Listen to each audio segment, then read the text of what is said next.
Welcome back. We're going over principal component analysis, or PCA.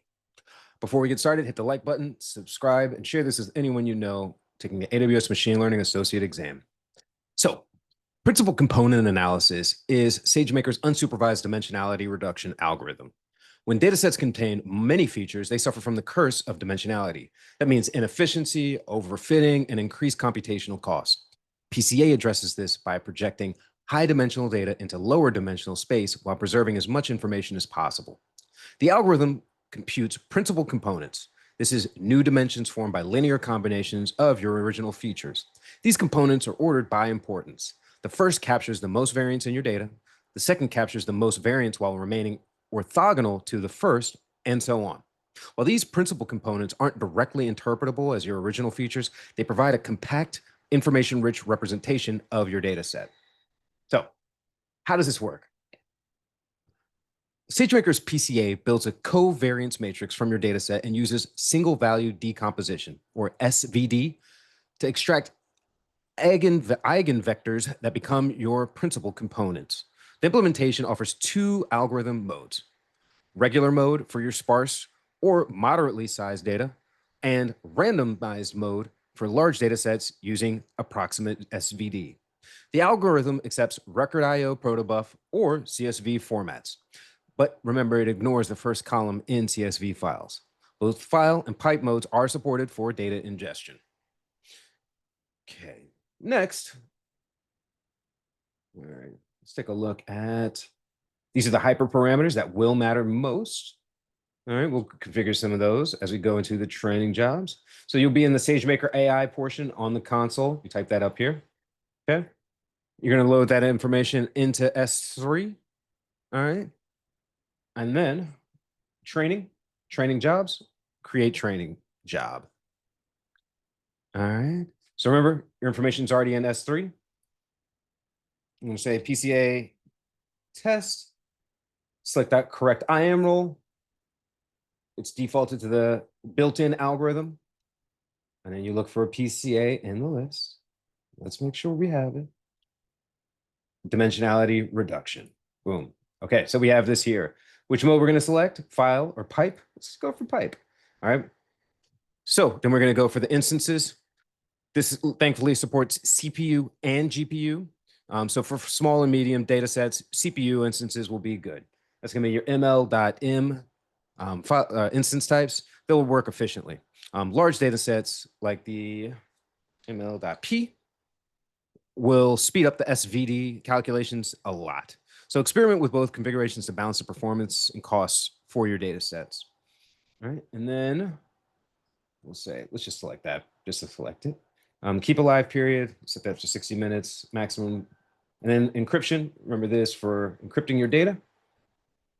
Make sure you have that set up in your KMS.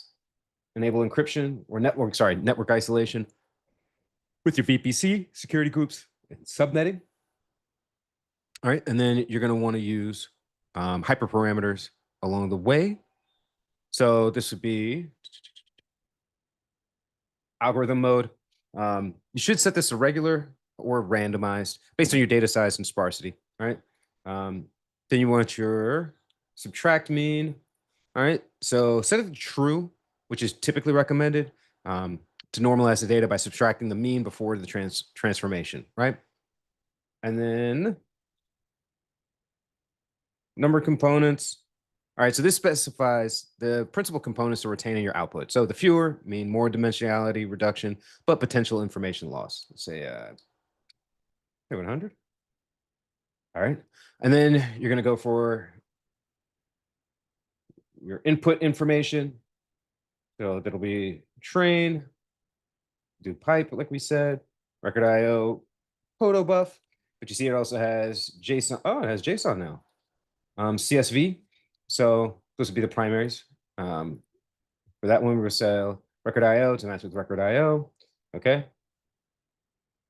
All right. We have the prefix. So you set your input path where your data is located. Set your checkpoint when you're using the spot instances, and set your output path. And then from here, you'll be able to assign your tags and then click create the training jobs, right? So PCA will appear frequently as a pre-processing step in machine learning workflows, right? It'll reduce noise in your features, it'll speed up training by removing irrelevant dimensions, and it'll improve generalization by eliminating collinear or redundant data. Data science will use it for visualization, so it'll reduce features to 2D or 3D for plotting clusters. So it pairs naturally with like SageMaker algorithms like XGBoost, KMeans, or KNN. And it'll clean and compact feature spaces before applying supervised or unsupervised models, all right? And then once you click create, training job will begin and you can monitor the progress in the training jobs, or you can go to your CloudWatch and see the performance metrics that you configure. And once complete, your model artifacts will be ready for deployment or batch transformations. All right, so we're going to click cancel. Cancel. Okay. So after training, you can use the PCA in several ways. You can deploy it to SageMaker endpoints for real-time dimensionality reduction, like we said, for inference or on other models. You can use it in batch transformation jobs to pre-process large data sets. You can export the transformation for use in AWS Lambda for low latency transformations, or you can integrate it into SageMaker processing jobs as part of a larger pre-processing pipeline. All right, and it integrates with the AWS system in a lot of ways. We talked about S3, storing your training data and model outputs, the SageMaker pipelines to automate the pre-processing, and you can use it with Lambda, like we talked about, as far as the low dimensionality. It also can work with Athena or Glue for querying large data features before transformation, and obviously CloudWatch for monitoring your performance and resource usage. Quick thing about costs. So SageMaker charges for this like it does other ones based on the training instance size and duration, right? So the input data volume is also going to be a factor, and your model storage is going to be a factor as well. You can minimize this by using pipe mode instead of file mode for large data sets and using the right instance type. All right. And then you should delete unused models and endpoints when they're no longer needed. All right. So for the exam, a couple things to remember. This is an unsupervised and it performs dimensionality reduction. That's one. It projects high dimensional data to lower dimensions while preserving variance. The principal components are ordered by how much variance they capture. The algorithm uses SVD with two modes, regular and randomized. The regular mode suits sparse or moderate data. The randomized mode handles large data. Both CPU and GPU instances are supported. Common use cases include pre-processing, noise reduction, and visualization. And it comes integrated with other SageMaker algorithms as a pre-processing step. So when the exam asks about dimensionality reduction, addressing the curse of dimensionality, pre-processing high dimensional data before training, PCA is your answer.